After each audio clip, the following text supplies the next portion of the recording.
We're back. Crazy. Seems like yesterday. It does seem like yesterday. Yeah. And for some, it might be if you listened to us yesterday. Oh, the people I know, they can't wait to get that podcast. Nice. They're like, when's the next one dropping? Yay. We're evolving into something that is going from introducing ourselves, right? Into practical tips and advice and ultimately how to help them out. Yeah, like I think you said this before, what's in it for them? Yeah, absolutely. Like we need to get what's in it for them, and that's the really good stuff. Yes, and that's why we're doing this. That's why it's so important to us is to help as many people as we can. Everybody, globally. Yeah. Every person. Which perfectly kind of goes into how I was gonna intro the episode, which is basically, over the past couple episodes, we've talked a lot about us and how we were stuck, how we hit our rock bottoms and what we did to kind of pull ourselves out of that. And to make it clear, we don't want anybody to have to go through that. We don't want anybody to have to hit a rock bottom like we did. And that's part of what the point of why we're doing this is to prevent that, so we can catch people before they have to go through anything that, that feels that bad. So in that spirit of wanting to help everyone and really start to give some practical advice and tips on how to do it for yourself, how to get unstuck, I think today let's focus on what getting unstuck really looks like. We shared our stories of how we got unstuck, so now let's help everybody get unstuck themselves. And there are lots of different ways to do this. There are different pathways and scenarios. Some are faster than others. So what are some scenarios of how someone who is stuck in life can get unstuck? People will have different ways of being stuck. Yes, absolutely. Right? Do they feel financially stuck, emotionally stuck, not following their passion? Remember, we have this 3-tiered legged animal: freedom, passion, and abundance. Now, I think the audience we're talking right now to is about freedom. How can I get free from what I'm currently doing, the place I work, all that stuff? Yeah, because I think there's let's simplify it then to this. Let's group it into a couple categories that we think most people relate to. So we have the one category in you like your vocation, but you just need to figure out a different path, whether it's in your company or in another position, another job. Then we have people who like their vocation, but they don't want to work for somebody else. They want to start their own thing. And then we have our very, the other end of the spectrum, which are people like me who didn't like their vocation that they're currently in and want to jump ship to something else, whether it's going back to something they've already done or it's trying something completely different at all. And I think another big point that that I want to make clear too is that it's definitely never too late to do that. I mean, even when I was in grad school, I was sitting there with some grandparents that were in my classes because they finally were like, you know what? One of them was actually a grandmother with white hair and she was back in school to be a nurse. And it's just something she always wanted to do. And age she didn't mind that she was older. She just, well, look at me. She went to go for it. Yeah. Yeah. I'm in my 60s, right? Yeah. And like you said, there's subgroups where you still, want to be in the financial situation you're in. And so you have your hobbies and the things you like to do. Maybe your moonshot is to take one of those hobbies and turn it into something big, something you own. And that's the moonshot, right? Is like, right. When it feels impossible. But what we're here for is to show that it's not impossible. So let's start with the first group, which is people who are, they like their vocation, they like their job category, but they just want to make a shift. Maybe it's a lateral shift. Maybe it's even going to that next phase, that next step in their career. So what is the first step for people in that scenario? Yeah, so I think the biggest question those people have to ask themselves are, no matter where you've worked, if like you've had a couple of jobs, is working for somebody else something that you just don't like or like. Mm-hmm. So if you want some level of security, or you like working with teams, if you like working with, in what you're doing, you just don't like the people you're at, you have to ask yourself, should you work at a small company, a medium-sized company, or a large company, right? So let's talk about security. There is no security in any company, public or private, right, now, that is a commercial operation. Zero. You're an at-will employee, you get fired. And so if you don't belong to a union, you're not working for the federal government or state and local government, you literally have zero security. Really? You can get fired any day for any reason, for anything. Bring up something where that may be wrong. Like, okay, so what if you work for a company and, they fire you without cause? I thought that you can fight back and be like, this was an illegal firing. Nope. What do you mean? No. How? Everybody's... That's all I've ever been told is like... everybody's an at-will employee. You can be fired at any time. I thought you need like one warning, two, like the third warning, there's like some kind of system. No. Whoa, how does that work? Public companies or bigger companies will put those into place because they don't want to scare away people. They want the illusion that Scare away people? Yeah. Oh. When they want to hire the best people. Uh-huh. And if you hire the best people, you want to give them the illusion that there's a process, that there's some time between some process. But Facebook just laid off another 5,000 people. They've laid off 20,000 of 80,000. They just got rid of 25% of their workforce, even though they have a lot of money, a lot of profits. And Mark Zuckerberg was like, who I really like as a founder and risk taker. He was like, yeah, we overhired. That's it. So they're not hiring. They had 5,000 open positions, and they're not hiring those either. So you can get let go. Like, did you hear about all the people that like tried to log in, and they're on HB1 visas, and they didn't even get explanation or anything? They were just shut out, and they were just given a note like, here's your last pay, here's your stuff. From a state and federal regulations, you're pretty much covered. The only thing that if you're fired for cause, let's say that you're doing something bad, it affects your unemployment benefits. That's it. Oh, so, and to clarify, you're using the terms fired and laid off as the same thing. Same thing. Okay. I think that's where I was getting confused. If I walk in and say, oh, by the way, we had a reduction in force, and now we laid off 25% of the people. It sounds better. Yeah. It's just like basically it's a euphemism for getting fired. Laid off is a euphemism for getting fired. And there's an assumption if you're fired, it was for something you did bad, but it's the same thing. Now, the only protection, it's not even a protection, but the only recourse is if there was some kind of sexual harassment or some kind of other stuff that was the cause of it. But even then, they can still fire you. But you can come, if it's a big corporation that has a lot of money, you can get a lawyer and sue them, and then they might just pay you off to make you go away. Right. But there's no real legal recourse around that. It's just that you were fired from something happening. You have to separate the bad thing that happened as you have a right to defend yourself up against something bad happening, and they should pay for that, them doing that to you. Right. That's a different thing than they fired you. And they're really smart about separating all of that and figuring out, because all you got to say is we to get around all of that is one word. It's like we eliminated your position. And then they give you severance, and that makes you feel better. They may not. Really? I thought if you get laid off, No. They have to give you severance. No. Wow, you are blowing my mind. You don't get anything. Wow. No, they can lay you off and give you nothing. What? Yeah. Standard practice is what I was back in the day was, and that was one of the things that got me to like say, this is ridiculous.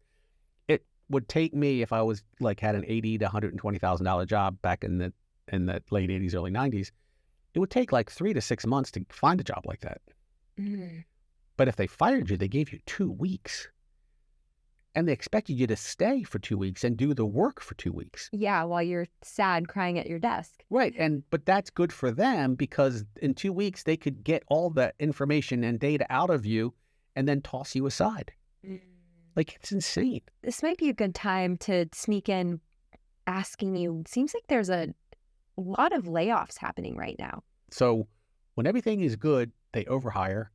And the minute the market turns a little bit bad, and so the people that run the companies, usually on the sales side, usually on the growth side, when things are growing and the economy is going great, the perception of the economy is going great, they hire or they overhire, and those people are in charge. The people who want more revenue, but when it shifts, the people who take over are the accountants and the lawyers and the bankers and the people that are like, oh, wait a second, Like I had a company that we funded and got a lot of money from. I talk about Silicon Valley company. And in 2008, the financial crisis hit, and they went to all their companies and said, you guys got to cut. Every company's got to cut 10 to 20% across the board. Every company, no matter what you were in.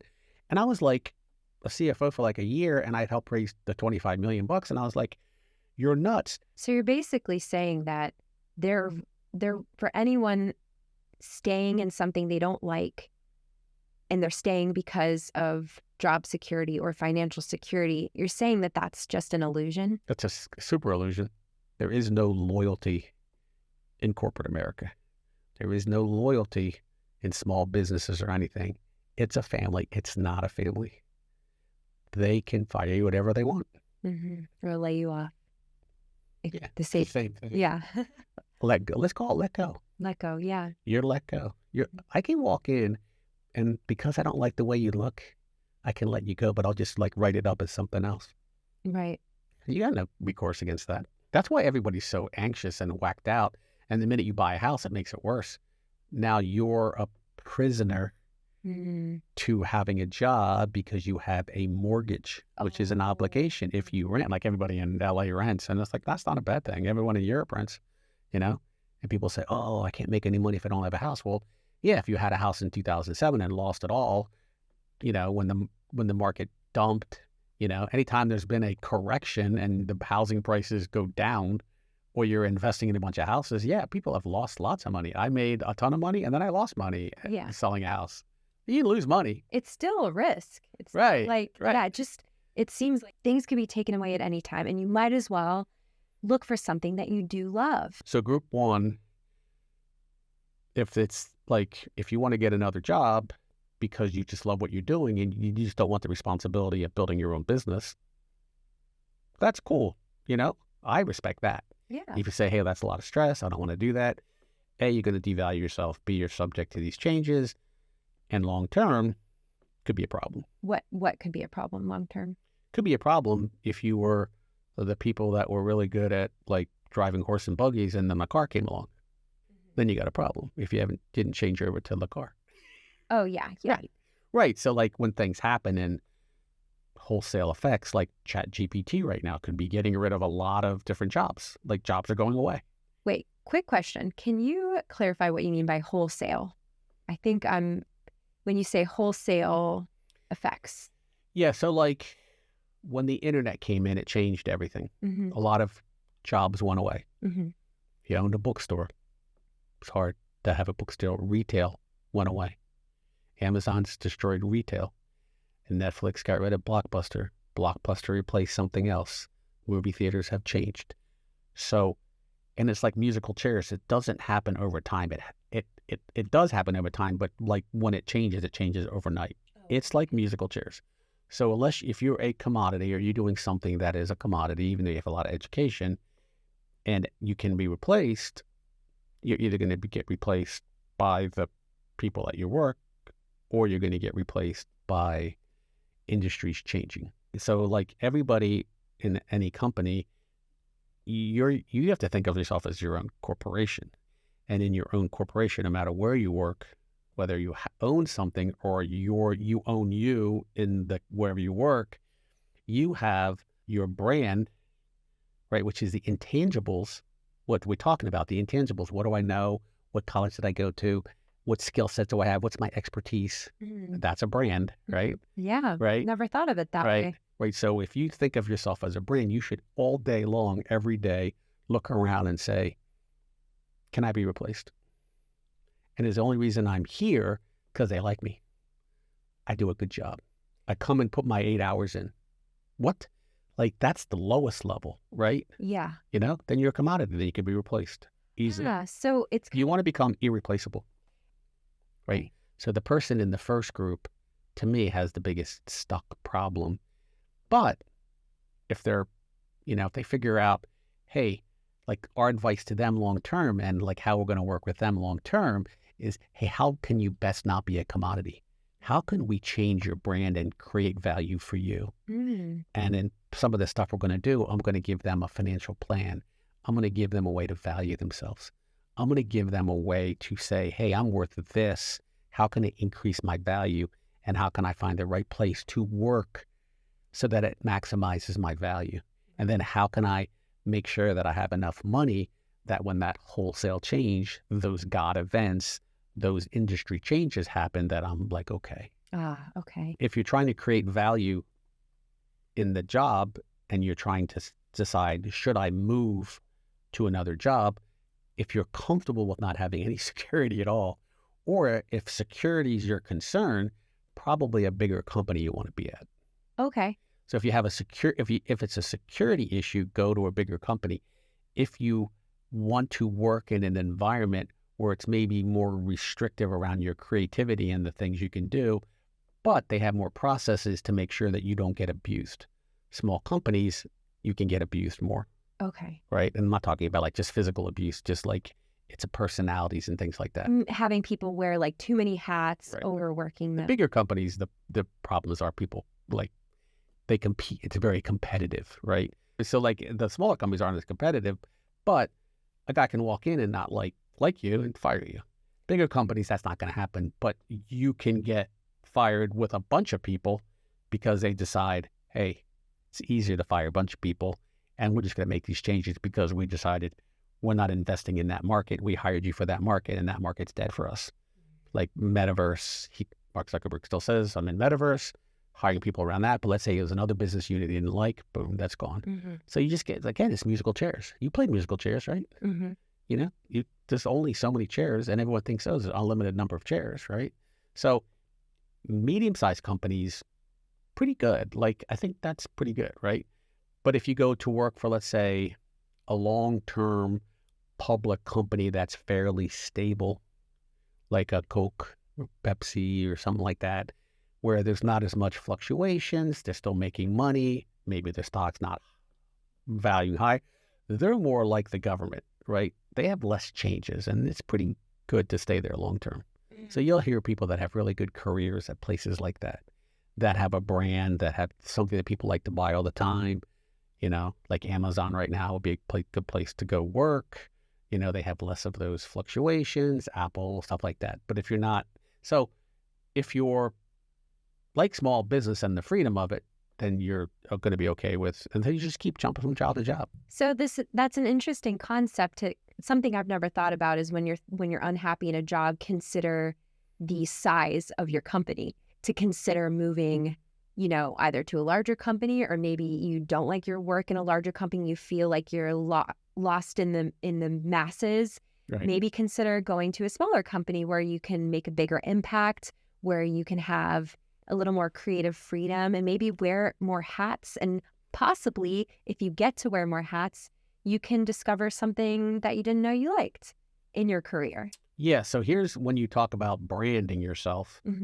Everywhere you go, you have to figure out, how do you stand out? How do you become not a commodity? Smaller businesses, you get to do more stuff. Yeah, which is kind of fun. Right. You get to do a lot more. It's a lot more stressful. There's a lot less processes, but you can increase your brand by increasing your expertise. And then that helps you in the next job, right? Because you're going to be able to have more things to talk about in that interview, more things that you've done, more experiences. Well, it protects you in these wholesale changes, because if you have multiple skill sets, right, then you can, and there's a lot more small businesses. So there's hundreds of thousands of small businesses. So in some ways they're more secure. It's just the capacity that you that you are subject to the owner, operator, having a bad day, Right. dying, selling the company. Or they run out, if it's a startup, they could run out of money. Yeah.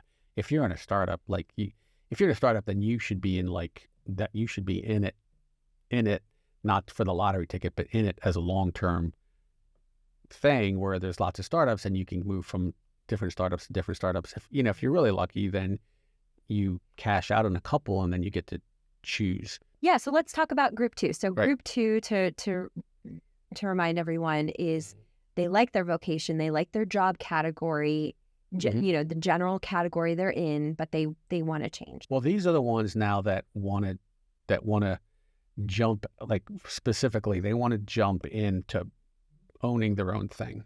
They want to get out. They want to get out of the corporate structure. These are folks who are starting their own businesses, kind of like they were a Trojan horse in the industry. They learned everything they wanted to learn. They feel like they have their expertise. They feel like they have all the tools, or maybe they need some of them. Enough Right. to make a clean break and start something on their own, so they can be their own boss. Right. And then they want to create a business out of that, and they will long-term want to create something where they can scale that or make that some size that's comfortable for them. So what does that timeline look like then? So the first thing I would say for anybody that's wrestling with that is man, what do I really want to do? What do I really want to build? What am I solving? What am I creating? How is it going to affect people? And I think of it 3 ways. Are a few people going to like it? Are a lot of people going to like it? Is everybody going to like it or love it? And I think we're going to get granular in each one of these things. I know you want to, go what I can tell anybody at this level, the more risk you have is the more money, you have to have a certain amount of money if there's a wholesale shift or you lose everything, you need to have at least a certain amount of money in the bank, right? To cover the 3 to 6 months that you could possibly be out of work, right? Yeah. If you really, really, really, really think about it and you have no security in what you're doing, you should be cutting back anyhow. You should have that plan regardless. That's a hot tip. Right. You should have that plan of what the hell am I going to do when they decide to get rid of me. If that layoff comes. It's coming. Yeah. Ooh. It's all coming. There's very few people that have gone through 30 to 40 or 50 years, even in any industry, that hasn't got laid off or something bad happened. If you're lucky enough to get that, great, right? And the group 2, you need to have the amount of money that you can get your first client or build your first product or make sure you have what they call runway. Again, it's 3 to 6 months worth of runway that you should be looking at. And we can talk about that. Is that the amount of it's the amount of money that you need it's to support yourself. Okay. Right outside of this. Oh, okay. Right. And I told you I got a contract that looked like a job, but I still used it to emotionally get myself out of thinking I worked there, even though I still worked there for a couple of years, and pushing myself to then create a new company. Right. So that kind of helped you in that transition. Right. So you could go get a couple of contracts, you can make less. Right. And while you're doing that, figure out this inspiration. What's your moonshot? What do you really want to build? You want to build a production company? You want to build your own marketing firm? You want to build something else? What do you want to build? Or you want to build a product? You want to build a service? You want to build something different? Everybody has a cool idea, right? And so then at least you have some time to then go do that. Or maybe you just want to continue to get contracts. I think you could probably work 60% of the time that you did at the job and make the same net with contracts. Right? But you have to go get it and you have to go do stuff, right? Yeah. So you're going to be working less and you have more free time to either run around, do things that you want to do, or invest in yourself to do the things you love. You can choose to do contracting, take a couple different contracts and use that time. You could either do contracts, forever, or you can use that time to bunker down. Is that the right word? Hunker down. I combined buckle and hunker. Yeah, hunker down or buckle down, right? Yeah, buckle down or hunker down. Yeah. to really hone in on that moonshot of yours, preparing, learning, getting the tools you need to start your own, something that you really want to do, whatever that moonshot is. So group 2 has some options just for that first preliminary step. Yeah. So for group 3, if you're considering jumping out of your industry that you're in, and you kind of touched on this a little bit, you said to look at what other industries you're interested in and see what your value could be in there, and then maybe what those first steps are to make that jump, and how to hone in on those skills. Yeah. What is the industry that you're going into? What is it worth? Okay. Like in Silicon Valley, the highest value for anything is new markets. They call it white space, something that doesn't exist. That has the highest value. That's the thing that they want to invest in the most. You don't want to invest in the next food service business, food delivery business, right? Oh, okay. Right? Like because those are old news. Like the Blue Aprons and stuff like that, right? Okay. Take a look at some industries and areas that are white space, or areas that are just on the breaking edge of what's new. In group 3, the whole thing is that if you have to change your expertise, so you have to change your domain expertise, so you have to get some of that, you're going to need to invest in that, like you did. Like you went from, okay, quickly, I'm doing this one thing in nutrition, and then I'm going to do podcast production, which doesn't seem like the case, but you made that transition, but you had to invest a little bit of time. You needed some time to do a couple of jobs, a couple of things. Oh, yeah. That wasn't just about getting money. That was more about really honing your skills and domain expertise. So the third group. Yeah, there was one time that I was working 4 jobs at a time. So I would say, hey, as much of that as you can do while you're still working, if you cut yourself some slack, do a great job, but like figure this out while you're working on the weekends and stuff like that, great. But if you can't, because you, like, remember when you said you came home and you were just like done? Then you just got to say, okay, how much do I need to get through the next 3 to 6 months, and how can I get some contracts in there? How can I do something to get me to the point where I can sustain myself? How can I reduce my expenses? Mm-hmm. How can I minimize the things that I'm doing, right? Go back a little bit. Remember, that's the whole retreat. The pullback, yeah. A lot of it's the retreat on all of these things is how do I retreat? Like the second group is definitely the retreat, right? Yeah. Right. And third group is like a huge retreat to really figure out what the hell you want to do. And getting comfortable with that. Because like there is going to be some sacrifices, things that you have to dial back on, and getting comfortable with things changing, with certain lifestyle aspects changing, maybe whatever it is, really taking a hard look at that and asking yourself, what am I willing to live without? What sacrifices am I willing to make? And what is really worth my happiness? From an intangible perspective is like the happier you are, the more you're going to invest in yourself and the more you're going to make. Like I listened to, like in YouTube today, Steven Spielberg, like in an old speech or something, he tells his kids, there's a whisper. Your intuition is going to whisper you something, which is basically your moonshot. And when you have to listen to that, and when you grab onto what your moonshot is, you grab onto what you really want to do, whether it's going from being in a big company and staying there forever, or trying to, or working that, or working in small businesses, or owning your own business, right? Mm-hmm. Or doing a combination of a wholesale career change and then creating something new. When you find that, just never let that go. Never let that go. Yeah. What's the value of those things? Value of you, value of what you create, value of the market that you're going to create that thing in. Those 3 things are really critical, and we're going to spend, I'm an expert in that. We're going to spend a lot of time in that, and that's going to help all these 3 groups. Awesome. Yeah. Well, that's so exciting. I can't wait to get more into that and share more with you guys. Should we do our little sign off? We should always do it. Okay. I mean, you lead the dance.